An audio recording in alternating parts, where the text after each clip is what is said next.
Thank you very much, Mr. Thiessen. Thank you very much, Mr. P, for the invitation. And ladies and gentlemen, it's a pleasure to be here. Indeed, over the last years, many have been the times in which the world has collectively held its breath. And many have been the mornings in which we have woken up to a new, more dangerous reality. And once again, we meet here today in a world more precarious and more menacing than it was 12 or 6 or even 1 month ago. The Iranian attack on Israel and the chilling sight of 185 drones and around 150 cruise and surface-to-surface missiles is the latest seismic event of our generation. And at the same time, we face the urgent priority of supporting Ukraine as the Russian-inflicted war on its territory becomes ever more bloody, intense, and drawn out. And we need to work with our partners to ensuring regional stability. But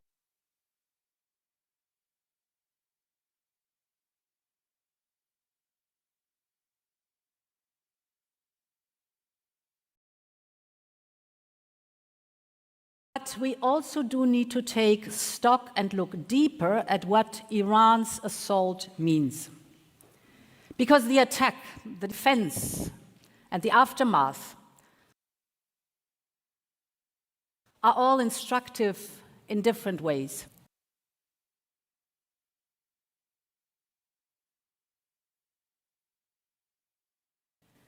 But what we can already see is that this attack marks the weapons used were far greater in number and in firepower than those that have been previously employed by Iran. Is the nature of the defense. It is truly remarkable how effectively and swiftly defense systems were able to intercept virtually every single drone or missile. But it is no miracle.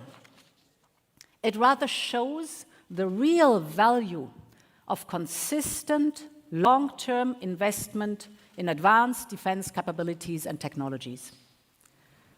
And above all, it shows the value of building partnerships and cooperation with allies. The central role of the United States, the UK, France, and others should not be underestimated. And nor should the role of the Arab countries in the region in averting a far greater damage. And the third point about this weekend is what it tells us about the wider threat landscape. Because this attack should not be seen in isolation. It was the latest signal of intent of a new league of authoritarians. Russia's brutal war of aggression against Ukraine is now in its 3rd year, and it is more entrenched and intense than ever. North Korea is delivering order after order of ammunition shells to Russia. Iranian drones are flying over Ukrainian cities on a daily basis.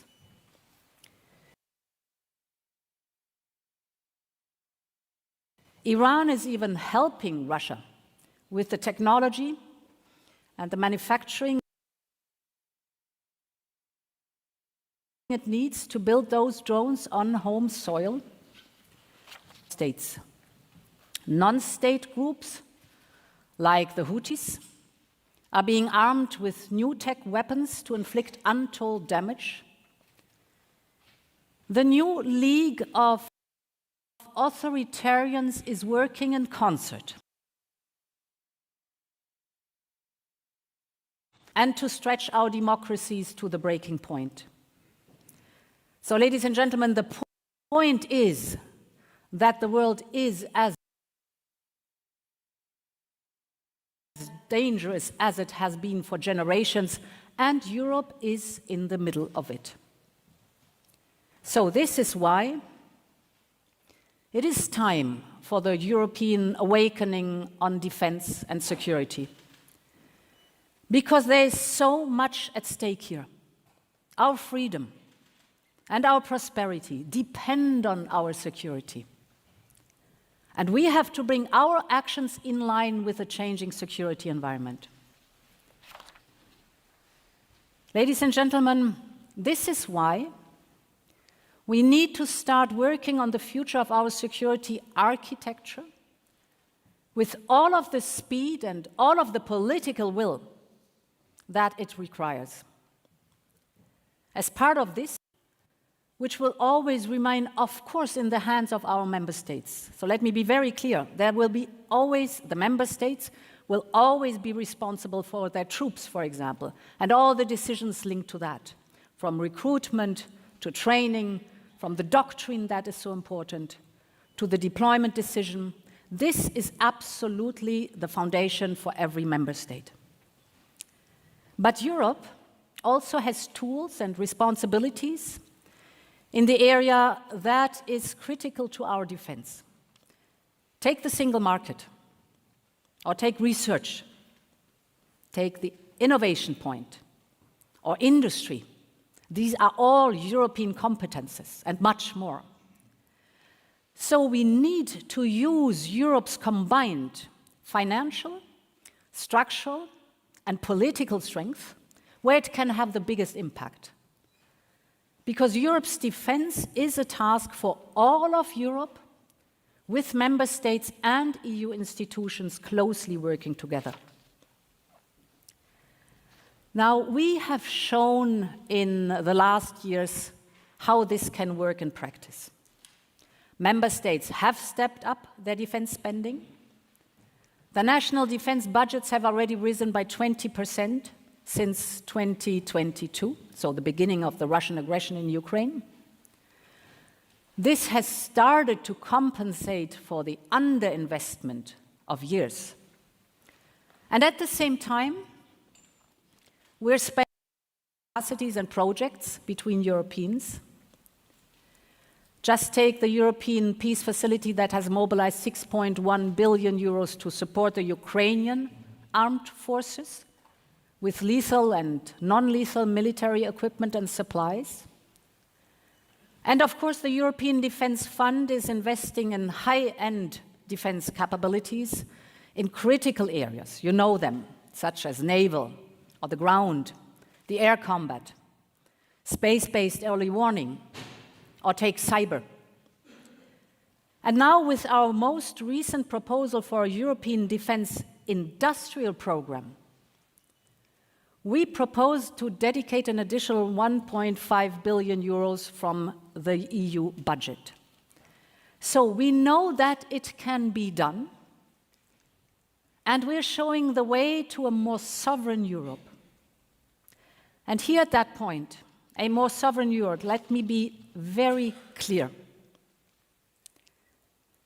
European sovereignty is needed, but European sovereignty will never be at the expense of our partners and friends.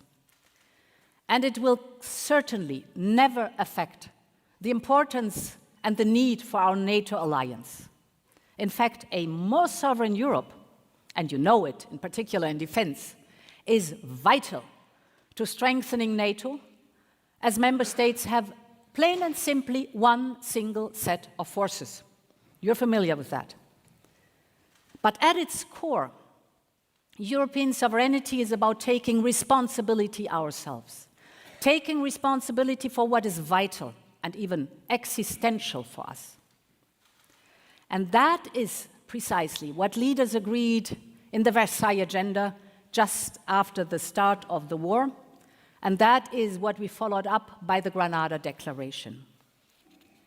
So, ladies and gentlemen, as the world gets more dangerous, it is now time to build on this and take the next leap forward on security and defense. And I believe that at European level, our work should focus around three core priorities. The first is preparedness. The second is investment. And the third is partnerships. Let's start with preparedness.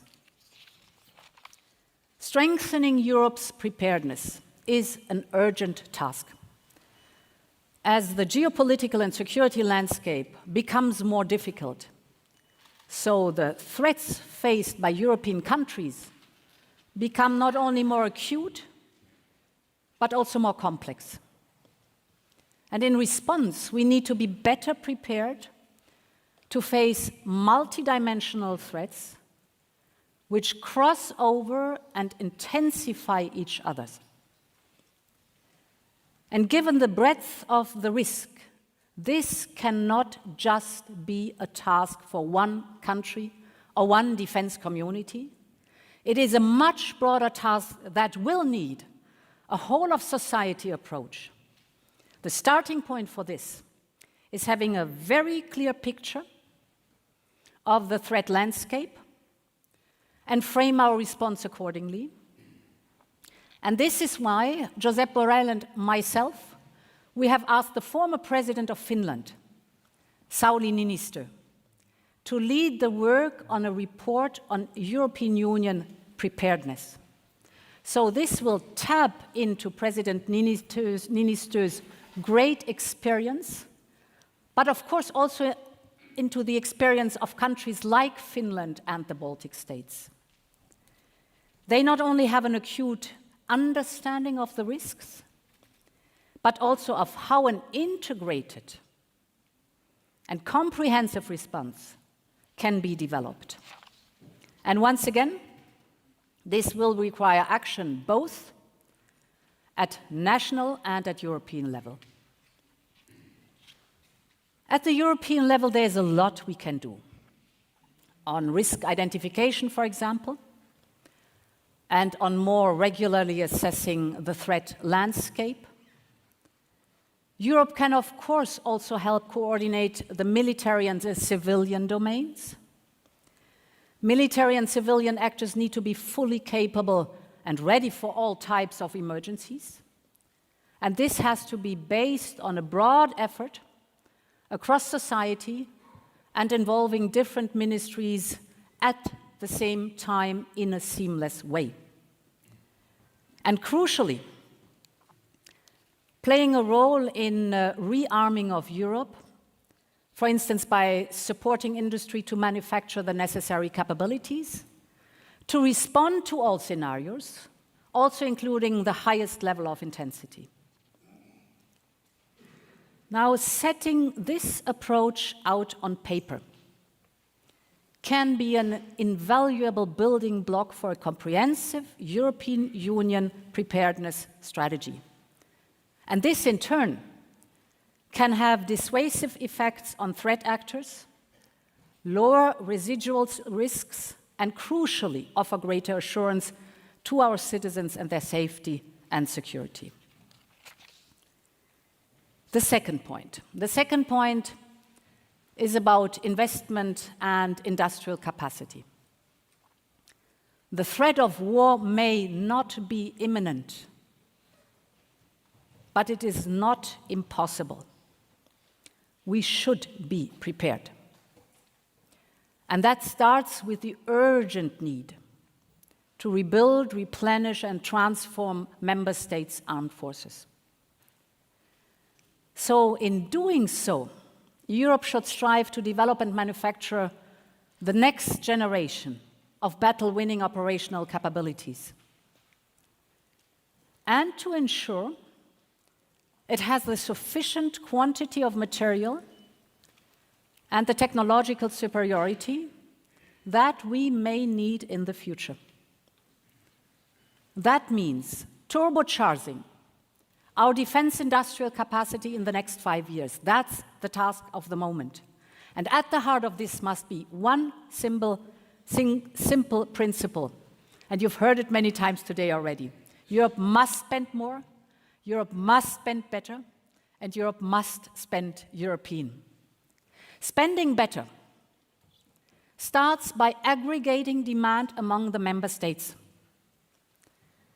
Spending European means that our investments not only increase our security, but of course also bring jobs, know-how, and economic growth to the European Union. And spending together will help to reduce, you know it, fragmentation, enhance cost-effectiveness, and increase the so much needed interoperability of our armed forces. But to do this, we must collectively send a strong signal to industry, to you. And this is why we will look at how to facilitate off-take agreements for interested member states, because this would give our defense industry and our companies in the defense industry stable orders and predictability in the long run. That's the most important, the predictability for you to really invest in what matters. It will increase the support for the industrial ramp-up, as we are now doing with the ammunition. You have heard about it, ASAP. We will also identify European defense projects of common interest. That means, in other words, that we focus efforts and resources on the topic or the structure that has the biggest impact and the most added value. And we will propose on how to use the economic power of the European Union to step up investment in defense and enhance the access to finance. That is so crucial for you. In doing so, of course, we will focus on innovation to ensure that Europe has the edge in the new technologies which we see being deployed across the world in different conflicts. Ladies and gentlemen, the last point is about partnerships. As we strengthen our own sovereignty of defense, our own sovereignty of industry and key technologies, we will, of course, strengthen our core partnership with NATO. A more sovereign, a more prepared and better financed European defense will, of course, only serve to make NATO stronger. Over the last years, we have increased our cooperation with NATO, for example, against cyber attacks, for better military mobility, or to fight disinformation, the hybrid threats that we are facing. We've seen these hybrid threats and we have addressed them together with NATO. We've seen these hybrid threats against Latvia, against Poland, against Lithuania, for example, organized by the Lukashenko regime. And we have seen 2 more European members join the alliance. And we have worked hand in hand when it comes to supporting Ukraine with what it needs to win this war. We will continue ensuring that our cooperation gets stronger. And at the same time, we need to look at whether we, our society, our security and our defense cooperation will need perhaps other partners, such as the United Kingdom. And moreover, we have proposed to increasingly bring Ukraine into the latest proposals for our European Defence Industrial Programme. So the door is open for partners to join, for partners to be included in our Defence Industrial Programme, because I think it is time to step together on defense forward in a way that certainly will be challenging, but together we will be able to master it. It will require a new European defense mindset, a new European defense mindset from member state to institutions to industry to investors alike. And of course, it will require the political and the moral courage to stand with Ukraine here on European soil for as long as it takes. Because, ladies and gentlemen, the cost of insecurity, the cost of a Russian victory, is so far greater than any savings we could make now. The cost of facing multiple threats and facing conflicts without being prepared is far greater than we can afford. And this is why it is time for Europe to step up on defense. It is time for Europe to step up on security. I thank you for your attention, and long live Europe. Thank you so much.